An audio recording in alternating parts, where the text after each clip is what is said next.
É bom para remarcar também quando a tour ameaça, tá uma ameaça segundo o Código Penal. Sobre botar uma ameaça, tem certo requisito não que botar chega na jail para pôr uma ameaça penalmente. Isso para dar um exemplo. Se, por exemplo, vou pensar uma pessoa ora me paga para fogo, botou aqui deve passar cubo, e não é concreto o suficiente para pensar que é uma ameaça penalmente.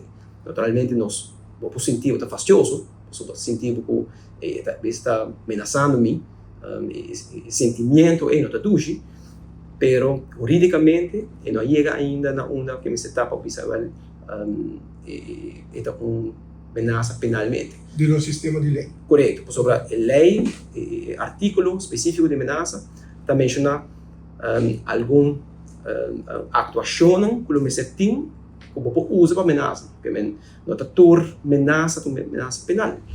Não está, por exemplo, se uma ameaça com influência delicto, um delito contra a vida da pessoa, e também matável, está uma ameaça, evidentemente, um maltrato severo, ameaça que sai também, queima por casa, você também uma ameaça penalmente. Então, está depender que palavra agora usar.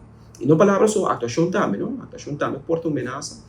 Então, sei, me pode imaginar para que com pessoa na entrevista, mas se denúncia de ameaça, mas não escuta nada mais. Qual não está bom, porque a pessoa não supõe que contesta, mas o contesta não porta agora, não se há de prova para ameaça segundo lei. Algemeen, eu penso que, naturalmente, se momento que o fiscal dá uma ordem para deter a pessoa, não, a pessoa está de tal índole que ela raia como se trata contra ele.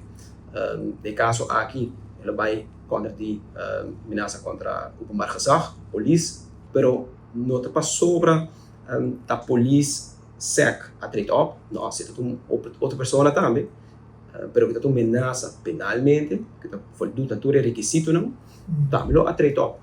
Tem passado, nós também tem um caso, não, o salário de pessoa, não, passou para uma ameaça a outra.